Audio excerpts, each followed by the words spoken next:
Okay.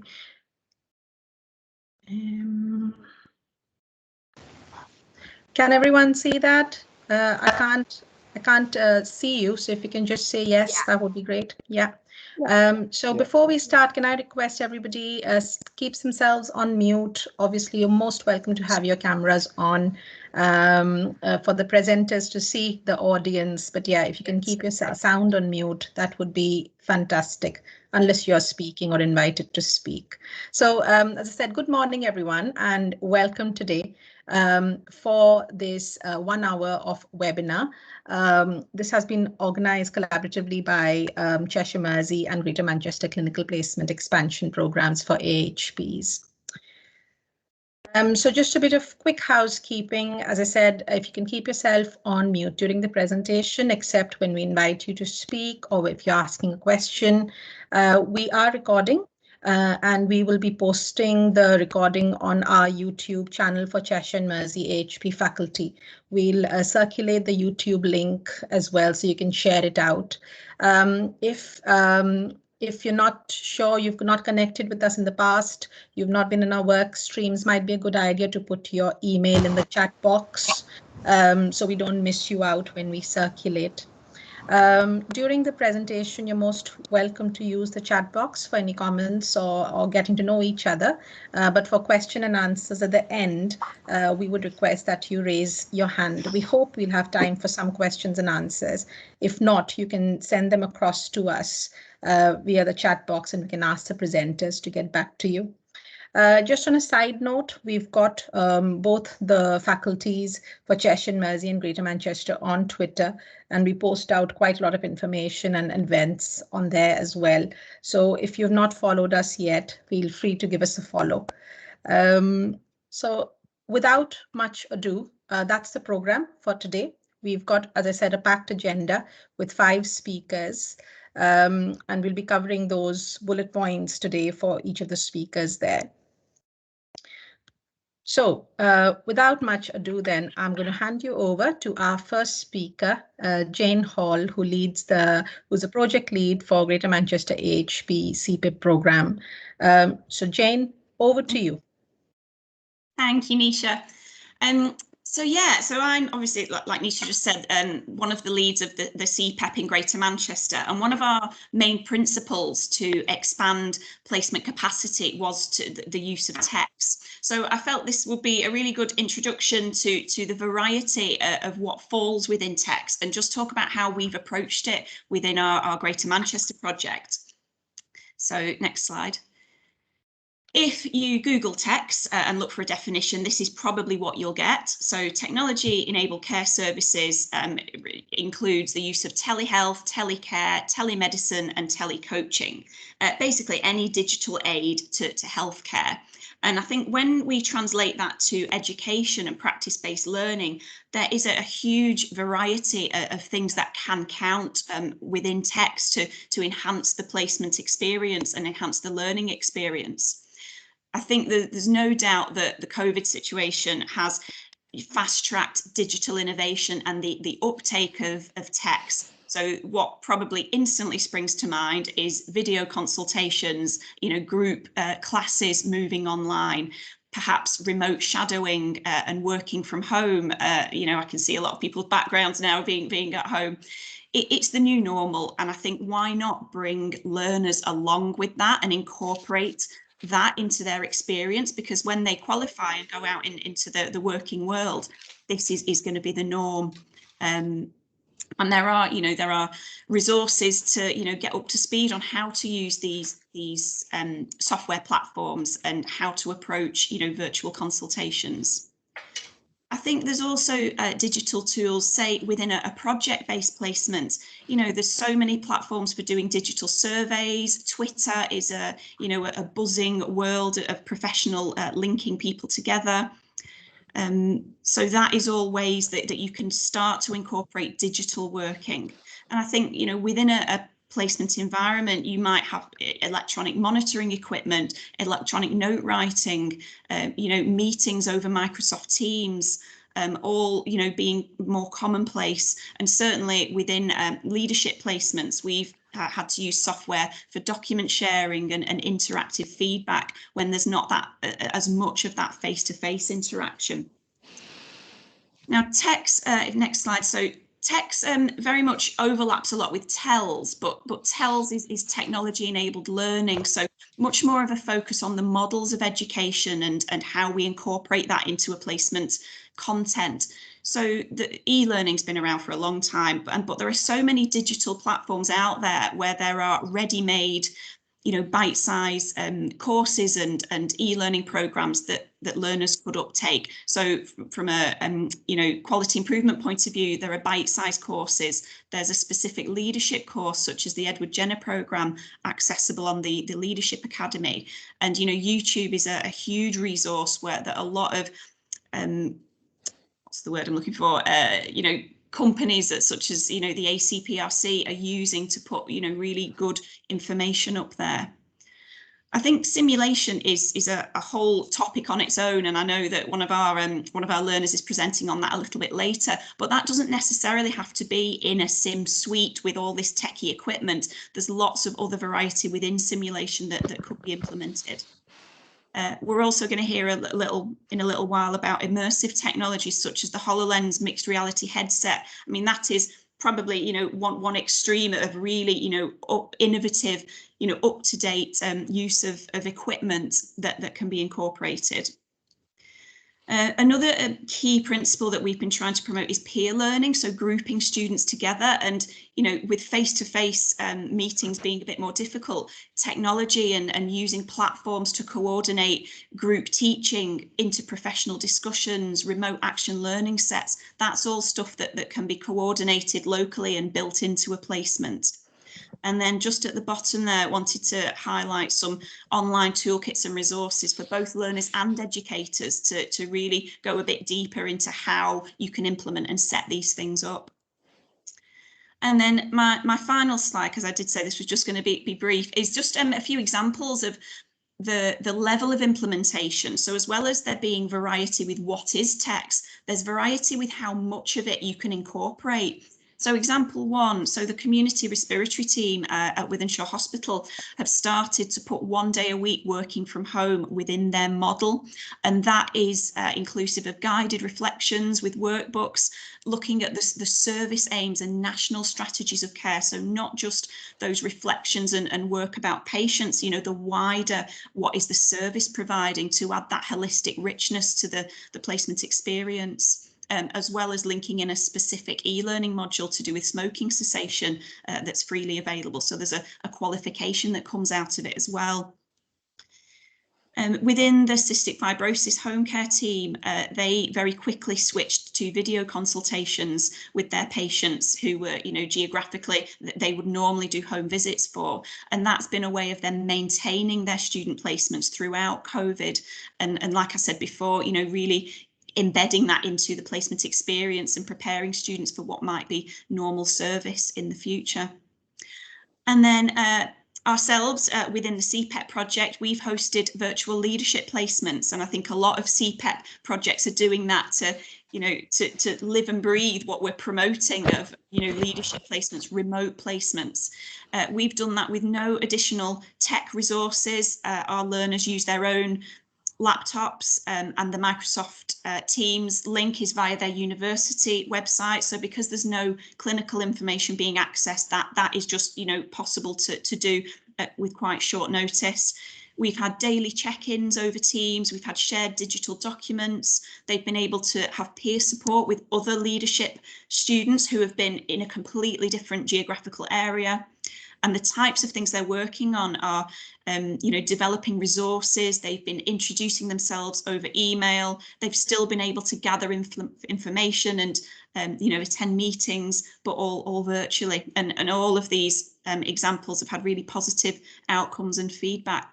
So I just wanted to highlight the broad inclusion of what is TECS and the flexibility with its application, and hopefully any little ideas you've got will be built on based on that. So thank you.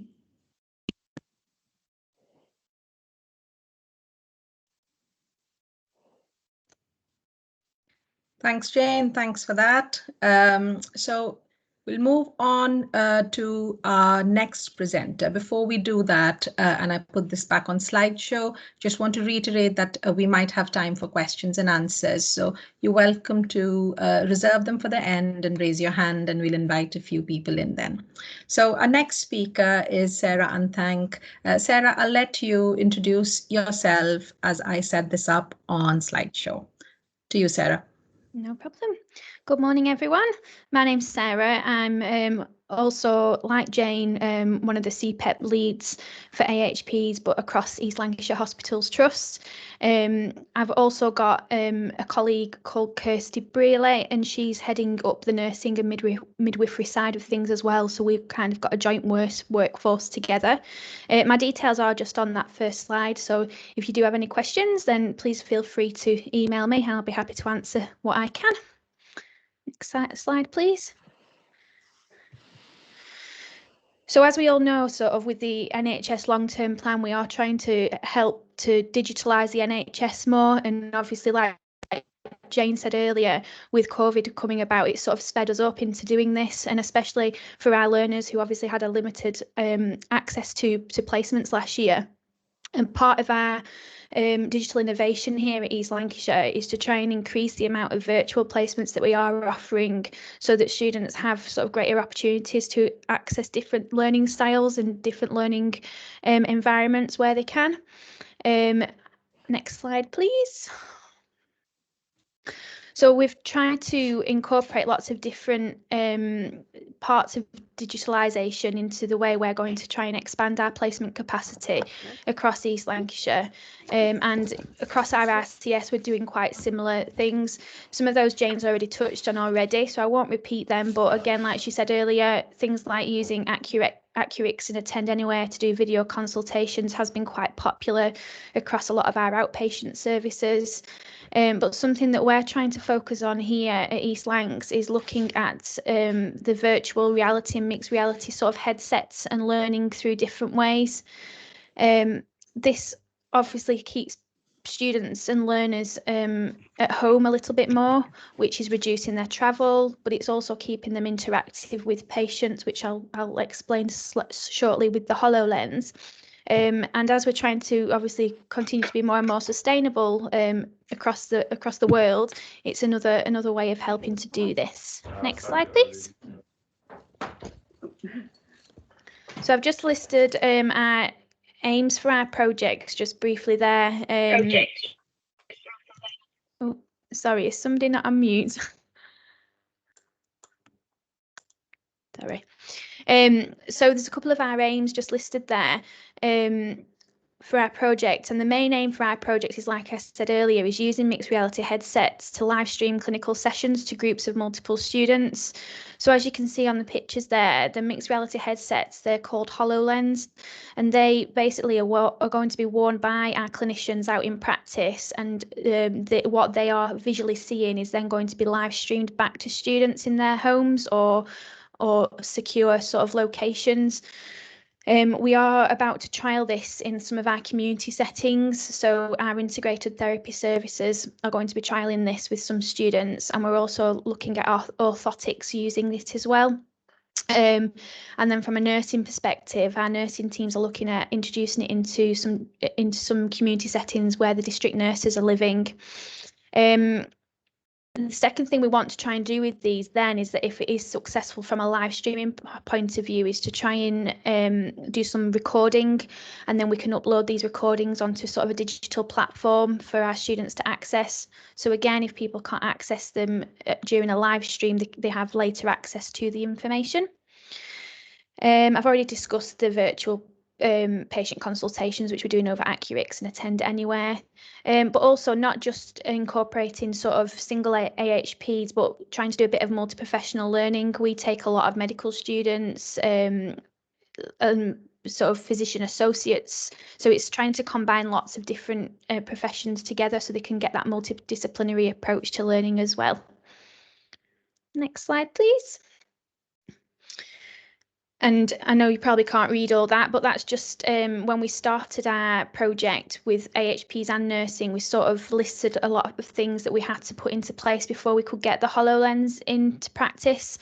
So once Nisha shares a slide, you can probably have a look at this in a bit more depth if you like to, but it wasn't as straightforward as putting a headset on your head and walking around and letting students watch you. There's a lot of governance, infection control, sort of patient information resources that you have to consider before doing all this. So it has taken me probably about 3 months to get this set up so far.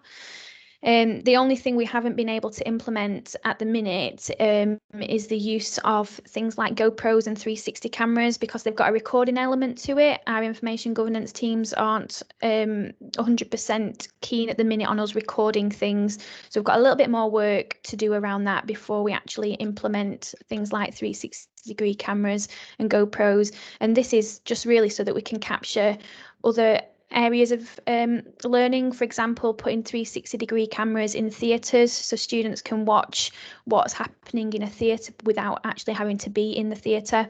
And the same with the GoPros. It's perhaps attaching GoPros to even patients to look at their journey through entering the hospital, through maybe A&E, right through to their admission on the ward. So it's trying to look at patient journeys so students can experience that in more detail as well. I think, is that my last slide, or have I got another one? No, that's it. And it's just basically just to sort of highlight that last slide, is that we have to adapt as times changed. And I think digitalisation is a great way of helping us to adapt and move forward with these things to help our learners.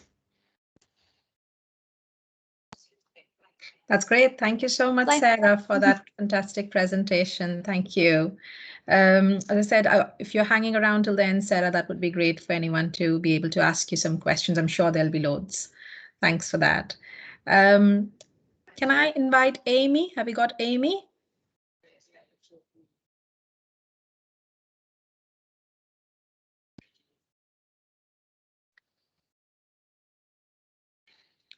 No, is Amy not here yet with us?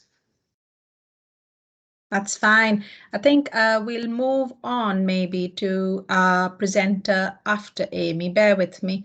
I'm just going to check who that is.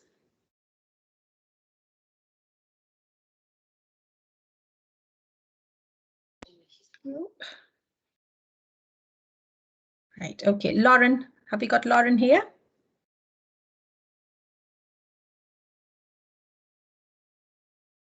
Okay. Lauren, if I can invite you to be our next presenter, just rejig the order a bit, if that's all right, while we wait for Amy to join. That's fine.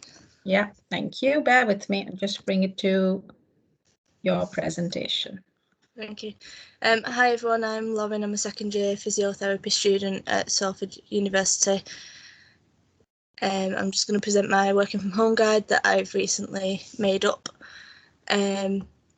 So I've been on a 6-week placement with Jane and Laura with CPEP in Greater Manchester. And that obviously involved a lot of virtual video conferencing, online meetings. So my expectation originally of working from home was a bit negative, because we've done a few online lectures at home, but we kind of struggled with the interaction side of things, and I didn't fully understand how working from home could work in placement. But my actual experience of this it's really changed my mind completely. So we've adapted quite well. However, myself and Laura, who's also on this call, we created a self-care guide. Well, we made a pros and cons list first, with things that we've maybe struggled with throughout placement, and then from there I made the self-care guide for future students to use before they start, as I think working from home, it isn't great for your mental health all the time. It's hard to switch off, and it was just easier to make something that maybe the students could have before they started. So I'll talk you through the self-care guide itself. So in the background to it, you've got different pictures that are all faded out. So there's a laptop, there's some hands all kind of supporting each other, to represent the support from your peers. There's a cup of tea to remind you to have breaks. There's an alarm clock for your timings and waking up, and there's some footsteps to remind you to stay active. So I'll talk you through it. So rise and shine. In the morning, it's getting up and getting ready, as if you're going to go out to university or to work, and removing any distractions. So if you had a TV in your office, obviously that's not ideal, but if your office is your bedroom, you might do. So it's making sure that that's off and away, and that you're not focusing on that. And also when you're getting ready, making sure that you're not just getting changed into some new pyjamas, because you think, oh well, they're only going to see my top half because I'm on a video, but that's not. It's not good to get your mindset like that. It's good to get up and get ready as if you're going out somewhere. Timing, so it's setting the hours for your working day, factoring in regular breaks, and drawing them breaks, moving away from your office or your workspace, and it'll give yourself like a little brain break at the same time. Shake it up, I put as using your breaks wisely, so trying to get out from your workspace, but if you can, getting outside, having an outdoor dinner time. And obviously the weather recently has been quite nice, so myself and a couple of other people that I know have all been having dinner outside. But maybe take a 5-minute walk around the block, and clear your mind, and then come back more focused. I put about sharing the workload, so working with your peers or educators to share the load is essential. But the key aim with that is alerting somebody if you're getting too pressured, if things are kind of getting a bit too much, or if you think that your mental health is struggling a little bit. Everyone's in the same sort of predicament, so you might as well talk to each other about it and ask any questions. We had some regular check-ins throughout the whole placement. We pretty much met up every day, and we've had one-to-ones every week or whenever we've needed them, and it's good just to check in with yourselves and check in with other students and your educators. We've been having weekly meetings with the other students as well. We found them really helpful to kind of see where everyone's up to, and sometimes the chat has been a bit more social than a typical meeting would be, but it's a sort of conversation that you would have normally during your work breaks, and just seeing where everyone is and how they're feeling. I put about turn off and switch off at the end of the day. So it's at the end of the day, shutting down your work-related tabs, and all the pages on your screen. I know me and Laura both put it as a bit of a con on our list that it's hard to split your working from home and your home life like completely, because you get very bogged down with every time you open your laptop seeing, oh, well, I've still got that checklist of things that I need to do, and then for the rest of the night you might be worrying about that and stressing about that a little bit. So it's always good to just save everything, shut it down, walk away from your laptop, and then if you do need to use it later on in the night for something else, them things aren't glaring at you as soon as you open it. Breathe in and breathe out, I put make sure that you're getting enough exercise. We all know that working from home isn't great for your step count. You sat down a lot of the time. It's very officey based. So when you can, on your breaks, trying to just have a quick walk somewhere, even if it's just up and down your street. Trying to be as active as possible whenever you can. And then it'll help. Overall, it'll help with your brain to keep it fresh, to keep it working, and give yourself a little brain break in between. I also put about completing weekly or daily mindfulness to keep you calm when things get a little bit too stressful. If you've got a lot of things on your to-do list, split them up and then go and have 5 minutes away from your computer and then come back. I put about sleeping, so I think it's quite difficult to sleep when you've got a lot of things on your mind. And when you're working from home, and maybe for me, my bedroom is my office, so it's hard to split the two. So at night I'm sat there thinking, oh, I've got this to do, I've got that to do, and it's making sure that you reduce your screen time before you go to bed, because you're on your screen basically all day and answering emails and on meetings. So it's good to kind of split that up and get time away from your screen before you go to bed, and then trying to get about 7 to 8 hours sleep, and then try and wake up at a regular time and keep yourself in a good routine. And then finally, just a little bit about the weekend. So you've worked Monday to Friday and you've been on your screen Monday to Friday. So now that everything's opening up a bit, I myself have been going out places on the weekends and just being outside, meeting up with people when you can, and just trying to make the most and doing things that you enjoy, because that'll really help you focus during the rest of the week. If anyone has any questions about that, feel free to ask. I am hoping that this can be used for being sent out to students before they start placement, just because I think it would be really helpful to have. And thank you for listening. That's great. Thank you, Lauren. Thank you so much for that insightful look into how it is from your point of view. Thank you for that. Yeah, if you're hanging around till the end, I'm sure there'll be some questions for you. So we'll move on to Laura next, if that's okay. Laura, whenever you're ready, if you want to introduce yourself and take it over, really. Thanks, Nisha.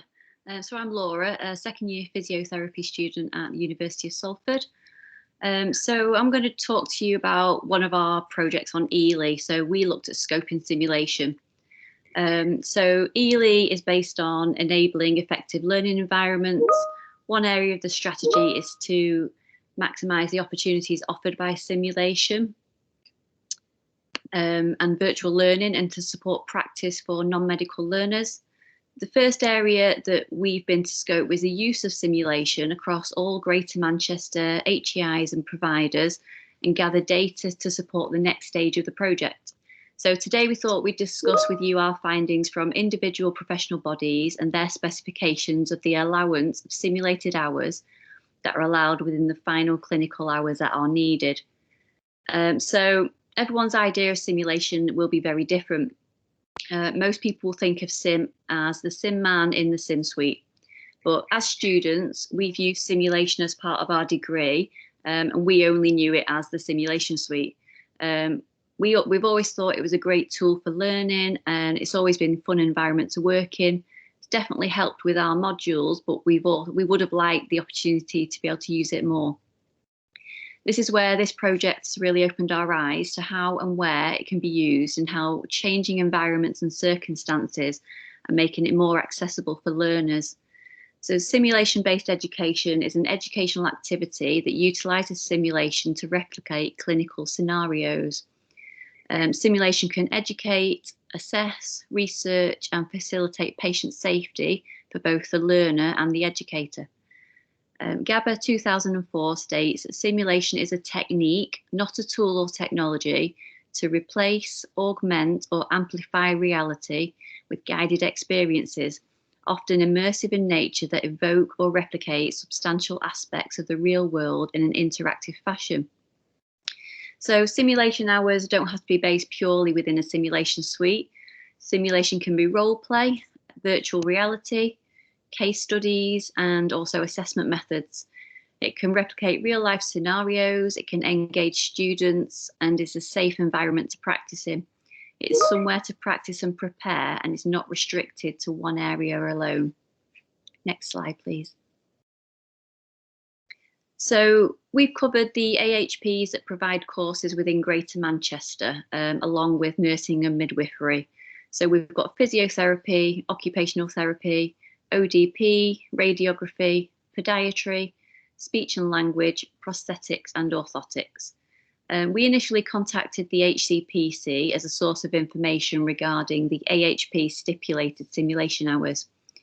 They responded saying that they don't set specific requirements, and that as long as the universities allow the students to meet their standards of proficiency, and that they are safe, effective and fit for practice, then they would allow the HEIs to monitor and decide this amount of hours allowed.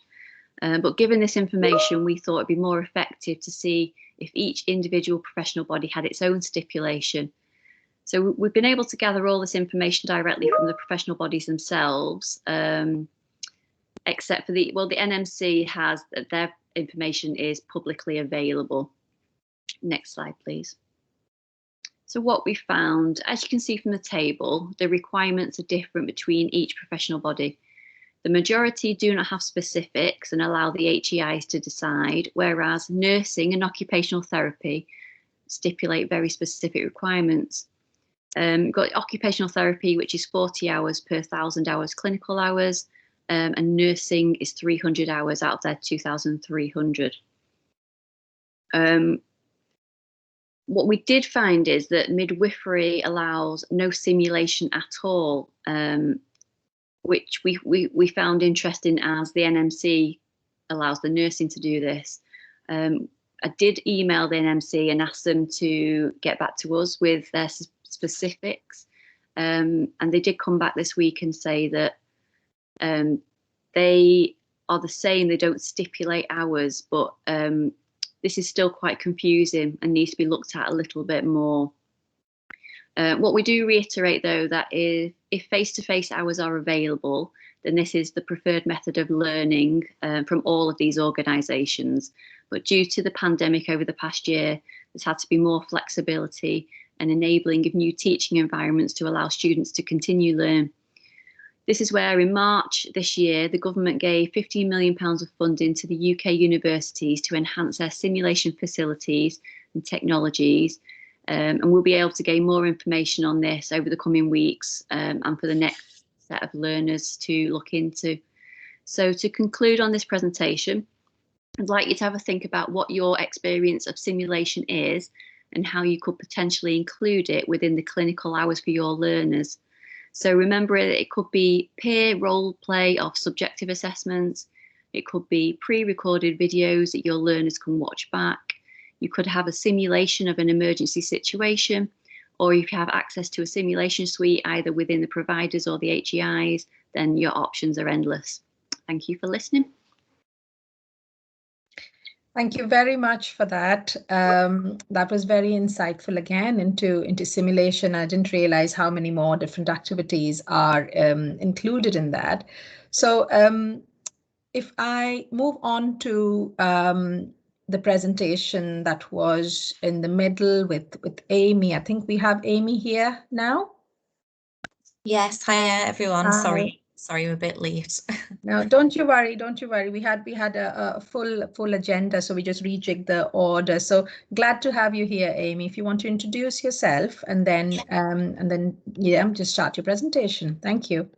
Yeah, so my name's Amy McMeekin. I am the Deputy Service Lead for Life Rooms across Liverpool, which in this presentation I sort of explain a little bit about what that service is.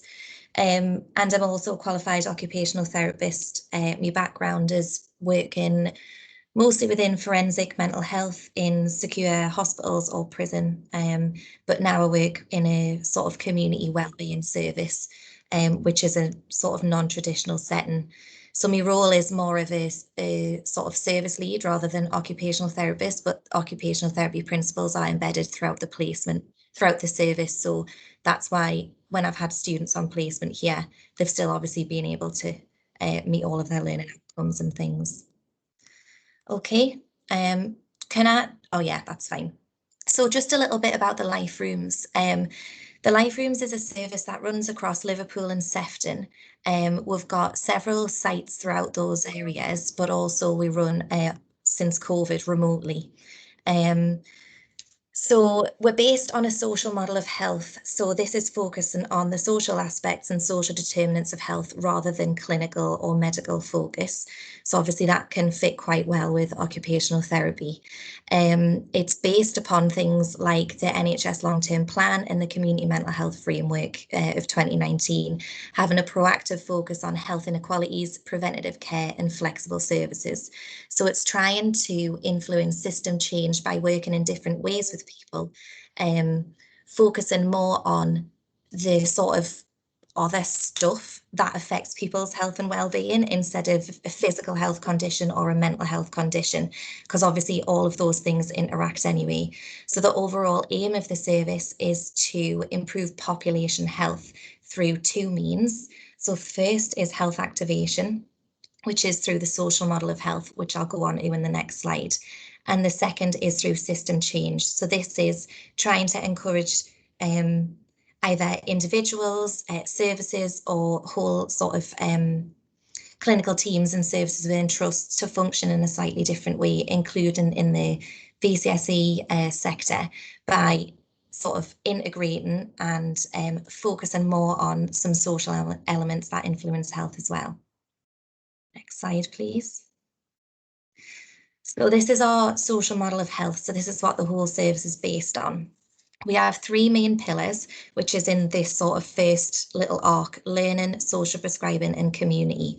So the learning element is a range of different health and wellbeing courses, health promotion events that people can access to improve their own mental health and wellbeing, their physical health and social elements as well.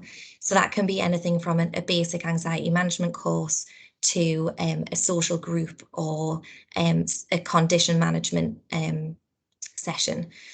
And that's facilitated either face-to-face through Zoom, or we've now got an online learning platform. The second element is social prescribing. So that is linking people to community links, basically. So supporting people to address things like housing, employment, any sort of social isolation, any sort of social needs, basically, that traditional clinical services don't address, is supported through our social prescribing service. And then community, so that's working within the communities that we're based in, tailoring services specifically for those communities in a side-by-side way. So what we do is we run focus groups and different engagement events with the communities that we're based in to understand the need of that local population and then tailor services to that. That moves up to the next layer, which is prevention, the social model, and enablement.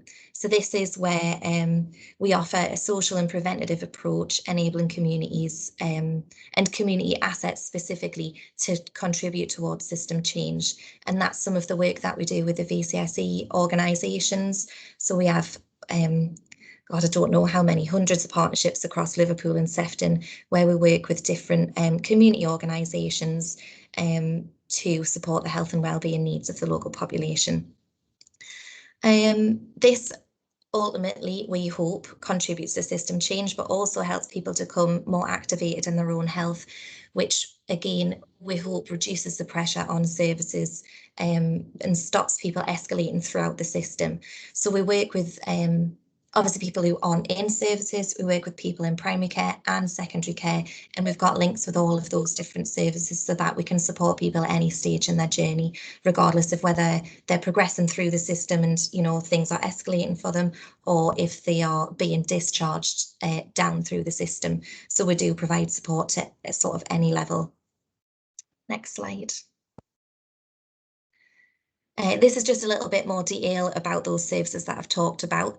I'm not going to read through everything, but you can obviously have a look later. The Life Rooms is a non-clinical service, so we don't necessarily take referrals or collect clinical information about people. Anyone can access the service, and I think that's one of the things that supports people to access, because, for example, when I've worked, say I worked in the prison, and one of the roles of the OT service in there was to prepare people for release. However, quite a lot of the time they didn't meet thresholds, or they didn't fit in with certain, you know, clinical teams that they still needed support. So this is sort of demonstrates the value of the Life Rooms in terms of anyone just being able to sort of turn up and access the service, even if they aren't currently in services. Next slide, please. This is just some of our outcomes, because we've obviously had to change the way that we've worked over COVID. Again, I'm not going to go through all of those, but this is just a little bit of an idea of the engagement that we get. That's, I think, changed again over the pandemic. We've had an increase in sort of social isolation, mental health support, and an increase in primary care, particularly asking us to support them to have patients access health services. Next slide, please. So I had two students on placement in January for 8 weeks. So there was me as the educator, and I had 2 students on placement. They were second year students, and I think they'd had in first year only like shadowing days. So I think they do like a week where they just go and shadow maybe 1 or 2 different services. So they hadn't really had what I would call like a full placement. So this was their first proper placement. We did the split placement model. So that was where they were based part-time on site and part-time working from home. The plan was to have them working on opposite shift patterns. So for example, one student would be based on site Monday, Tuesday, while the other worked at home, and then they'd swap, so that there was only one student on site at a time and the other was working from home. So while they were on site, they just followed like a normal sort of placement. They had support from me and they integrated with the rest of the team. But they also had, when they were working from home, the trust offered them laptops if they didn't have their own. They had remote logins so they can access emails, Microsoft Teams, and any other sort of relevant information that they needed to access from a trust level while they were at home. Next slide, please. So whilst they were on site, they integrated within most elements of the service. So they worked within the Pathways Advisor service, which is the social prescribing service I talked about before. So first of all, they just started shadowing the team members. Then they moved on to doing some role play and as if they were facilitating one-to-one sessions. They also followed our one-to-one training and induction package and completed like the national social prescribing training as well. Then they moved on to actually facilitating one-to-one pathways calls. So at the minute, what we do is we take calls, you know, from anyone with any sort of social need, whether it's again housing, benefits, employment, anything like that. What we do then is we follow a set list of questions, we explore any needs and obviously any further needs that someone might have upon the initial sort of assessment. We signpost them on to different community services that we've got partnerships with to support those needs, and basically provide a supportive approach throughout all of that. So we liaise with in between the person who needs support and the organisation that we refer them into, and anything else in between, basically. Obviously then students, they did all the usual sort of documentation, completing outcome measures and any other sort of relevant service processes. So that was one element that they got involved in. The next was working within the learning service. So again, we did this in a graded manner. So at first it was just shadowing and participating in the different courses that are facilitated. Then they moved on to co-facilitation alongside a qualified teaching facilitator. Then I asked them to design their own course, plan all of that, including obviously again all the service processes, and facilitate that and look at different sort of outcomes, whether that was evaluation or impact of the specific course that they provided. So one, I think, did like a social group for students, because one of our Life Room sites has links with Hubed College. So she did a course specifically for students who were struggling with social anxiety and isolation, and the other student facilitated a course on autism awareness. Then we also were, sorry, can you go back? We were also at the time looking at supporting a new health and wellbeing coaching service within one of the primary care networks within Liverpool. So again, I asked them to become involved in the planning and development phase of that. So that was looking at evidence-based practice and designing the service around that, as well as working in a side-by-side manner. So engaging the local population of that PCN and designing the service specific to the needs of that area. And then in addition, feel like I'm just going on and on here. We had the development of a vocational skills pathway, which links to Hubed College, supporting people who are moving from education, getting them work experience placements, helping them apply for different jobs and moving into employment. And then any additional roles, like again, they just got involved in health promotion and engagement events, any side-by-side working throughout the whole service, and then just the generic sort of team meetings, office admin and that type of thing. So they were quite busy while they were on site. Next slide, thanks.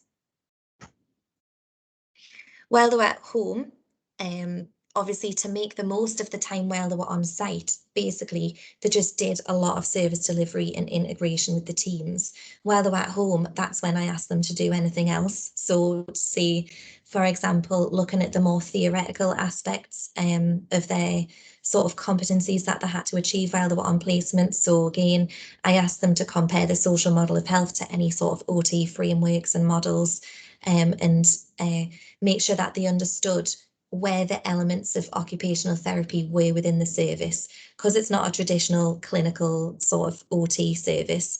I thought it was quite important that they actually understood, you know, how OT can apply and understand the diversity of it. So yes, I'm not employed as an occupational therapist, but I would say that a lot of the principles of OT and basically a lot of OT frameworks do apply to this service.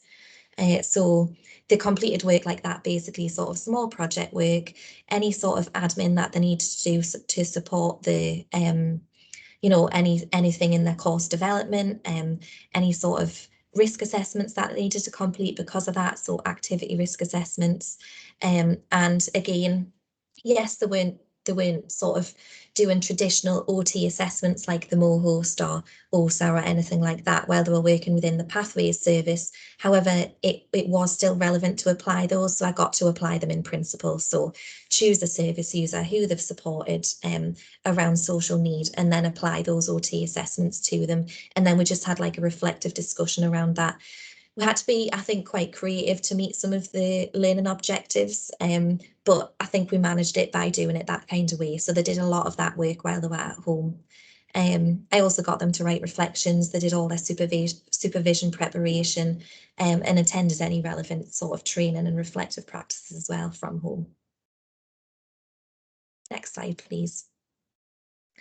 So this is the sort of feedback. So as we were going through the placement, because this was a new model for me, I've obviously normally just had a student in a clinical role, whereas this is for me a non-clinical role, and never had sort of two students on that sort of split placement model. So as we were going through, I was checking in with them to make sure that they were getting all the support they needed and still meeting their learning outcomes at the same time. So this is just off conversations that we've had in their supervision sessions and things like that. They found it quite supportive generally to have another student alongside them. So even though they might not be on site at the same times, actually it was quite supportive for them to sort of compare their experiences or sort of problem solve and things like that. It was more flexible for them, so they could change which day they were on site as long as they liaised with me and each other. It didn't really matter when they were on site and when they weren't, and it meant that they could make the most of different learning opportunities. So say on a Thursday, if they had a session booked in with a patient, then yes, they could, you know, come into site for that, but then swap their work from home day so it suited. So that was quite good. It also meant actually that they got protected time to complete any sort of written work, because in the past, students have, I think naturally, and like I did when I was a student, focused more on the clinical work, the service delivery, engaging with patients, being part of the team. And I think then you sort of forget doing like your presentation that your educators asked you to do, or, you know, something like that. So again, it allowed specific time for that. So the balance was quite good in terms of looking at their learning objectives and making sure that we met all of those effectively. And for me, again, it was quite good to have the students have support from each other, because it meant they maybe didn't come to me as much if I was busy. They actually learned, so I saw a huge difference in their autonomous working from the start of placement to the end, because when they were working from home, they had to make decisions for themselves, or, you know, they had to plan their time more effectively and things. So that was really good. And that, you know, seeing a massive change in that throughout. And yeah, all of that's just what I've already talked about. The cons, I think obviously there was technical issues while people were working from home. I think that's just a given, but it did mean that obviously some of their time was taken up, and some of my time actually, in liaising with the trust IT and sort of sorting their logins and things like that, which was just a bit of a hassle sometimes. There were a couple of occasions where they might have missed learning opportunities, or time could have been planned better. And like I say, that did improve over placement. But if that's something, like, some people naturally aren't as organised and aren't as prompt in their communication and things like that. So I think if you had a student who naturally couldn't work in those ways, I think it would be quite difficult to support them, because you'd have to do a lot of that yourself, which again, you know, everyone's busy and you don't really have time for. And while they were at home, they couldn't work with service users. So it's just the way our policy works within the service. We can't safely manage the risk and everything like that whilst working from home. So, you know, it was only sort of admin or like project work. They could only work directly with service users while they were based from site. And actually, again, so that in theory, they were meant to be working opposite shift patterns, and spending, you know, approximately half of the time at home, half of the time on placement. It ended up that actually they were on site more than the sort of would maybe planned, and they were sort of on site together at times, because again, if they were working on joint projects and stuff, you know, it did make sense to have them on site together. So I think that's just a you know, it meant that I had to place them in the service with different members of staff, which put then sort of more demands on the teams. So for example, if they had a day in the Pathways Advisor service, it would be 2 students sitting and doing that and needing support from the team rather than just one. So again, yes, there was some element of like, well, we need to plan this better, but at the same time, in order to support them to sort of fully embed within the service and understand everything, it was easier to have them on site at the same time. So I think that's just a consideration. And practically for me, at the end of the day, I still had 2 students to support. So I still had 2 reports to write, 2 supervisions to do every week, and 2 lots of support. And actually the 2 students I had quite different needs. So one of them had quite high anxiety levels, so she needed quite a lot of reassurance, quite a lot of you know, like just reassurance and support around what she was doing and when to do it and who to liaise with. And the other one had quite a lot of personal, complex personal issues that were going on throughout placement. So again, had to provide a lot of additional support around that. So if you had 2 straightforward students who, you know, could just get on with everything and hit the ground running, I think it's an ideal model, but it never really works like that. So again, I think if you go on the next slide, please, I think I'm starting to talk about that, to be honest. Oh no, that's evaluations. I'll come on to that next point in a minute. These were just, although I was quite anxious about, you know, am I providing them enough support? Am I seeing them enough? Because my role, you know, is sort of like more like operational, overseeing all of the different services and making sure that they're adhering to best practice and stuff. I didn't have as much contact as I normally would with a student. So on having the split placement model as well, I actually felt like I wasn't seeing them enough, but I think that was just my anxiety, because if you go on the next slide, I've just included only one of them did an evaluation. So I don't know if that's good or not, but she did rate pretty much everything quite highly. Support again, that's the one that she's marked as a 5.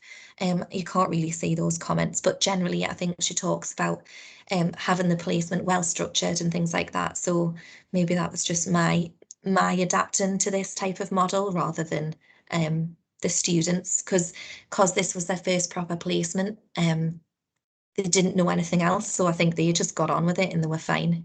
Next slide, please. So first of all, I think they adapted better than I did, because normally in like a clinical role, I'd have a student with us all the time, they'd shadow what I did, and then I'd allocate different work and sort of grade it like that. But it kind of didn't work like that, so that was a learning curve for me. I think when allocating this type of model to educators, the following points should be considered. So first of all, the experience of the students when allocating. So I think someone who's further on in the training would actually benefit more from this rather than someone where it's like their first proper practice placement, because again, they do need quite a lot of support to, you know, even like know what you do on a placement and how it all works and your paperwork, and well, you have a supervision once a week, like, you know, and obviously a lot of that's done through preparation with the university, but then when they sort of land in practice, I think, you know, having someone who's maybe done it 1 or 2 times before might sort of have helped.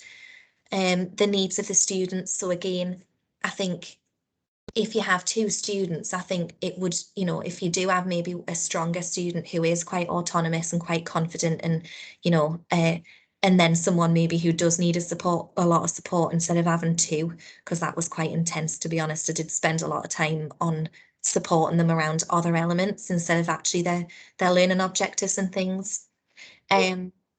Also placement settings. So I think it took them quite a few weeks to understand how this service works. The fact it's not a traditional service, it's not clinical, it's not an OT service, and adapting all of their thinking and understanding and theoretical knowledge and language, I think took them quite a while.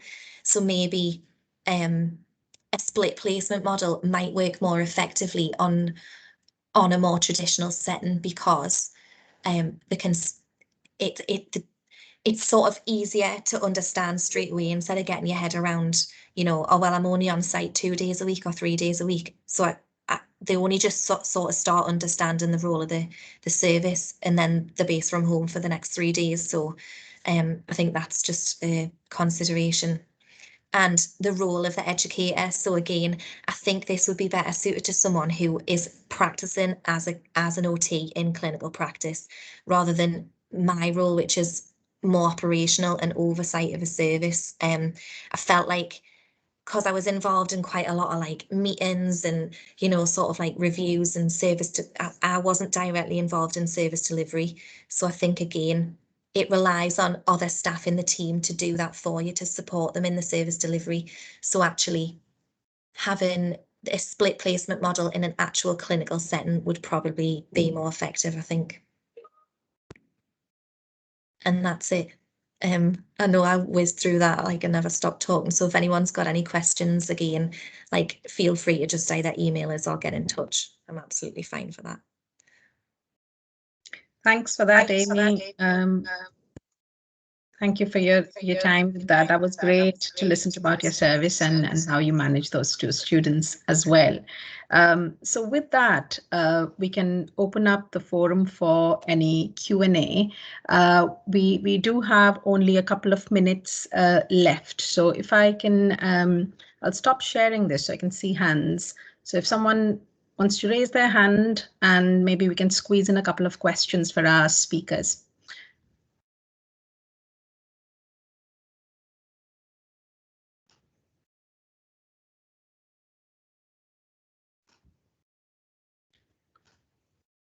Gosh, have we silenced you all? Jane, you've got a question, go for it. It's just on behalf of somebody else who very early on in the chat box asked about consent for the HoloLens and virtual shadowing. Yeah, Sarah, would you like to comment on that? Yeah, so because it's a live streaming session, you can just get verbal consent. However, we have developed a document for written consent. So prior to us using it with patients, we will give them a written information booklet about what it is, and then obviously the clinician will discuss it with them and get verbal consent at a minimum before using it. It's different if you're recording. If you are going to use it for recording, then you would definitely have to get written consent and obviously documenting it in the patient notes. So I hope that answers that. Thank you. Maybe time for one more question, but if you have any further questions, you can send it across. Our details are on the last slide as well. Maybe one more question if anyone else wants to ask. Oh, it's a very quiet crowd for a Thursday morning, isn't it? Well, in that case, considering the time as well, we'll draw this to a close. our details for the CPEP program are on that last slide, which we'll circulate. I'll put it up on the screen as well in a second. But thank you to all the speakers today who've taken the time out and prepared your presentations and been here. And thank you to all of you for attending. Hopefully it's made you think and inspired you. But if you need further support with CPEP, please do get in touch with your respective CPEP leads. So thanks, everyone. Thank you. Thank you, Nisha. Thank you. Bye-bye.